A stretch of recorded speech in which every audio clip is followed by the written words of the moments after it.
पनवेलमध्ये आंतरराष्ट्रीय दर्जाचे मत्स्य ॲक्वेरियम केंद्र उभारण्याच्या मागणीला वेग आला असून आमदार विक्रांत पाटील यांच्या पाठपुराव्याला मंत्री नितेश राणे यांचा सकारात्मक प्रतिसाद मिळाला आहे।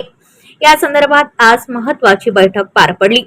पनवेलचे भौगोलिक महत्त्व, नवी मुंबई आंतरराष्ट्रीय विमानतळ, नैना प्रकल्प आणि वाढती लोकसंख्या लक्षात घेता हा प्रकल्प पर्यटनासाठी गेम चेंजर ठरणार असल्याचे पटवून देण्यात आले। या प्रकल्पासाठी डॉक्टर बाळासाहेब सावंत कोकण कृषी विद्यापीठ यांच्या माध्यमातून जागा उपलब्ध होणार असून येथे गोडे व खारे पाणी दोन्ही सुविधा असतील।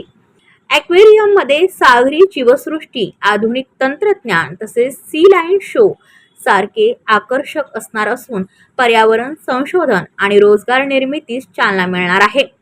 बैठकीला आयुक्त प्रेरणा देशभरतर, पनवेल मनपा आयुक्त मंगेश चितळे व अन्य अधिकारी उपस्थित होते। ब्युरो रिपोर्ट पनवेल वार्ता न्यूज। आपल्या परिसरातील बातम्या आमच्यापर्यंत पोहोचवण्यासाठी स्क्रीनवर दिलेल्या क्रमांकावर संपर्क साधू शकता। दूरध्वनी क्रमांक 8652414343।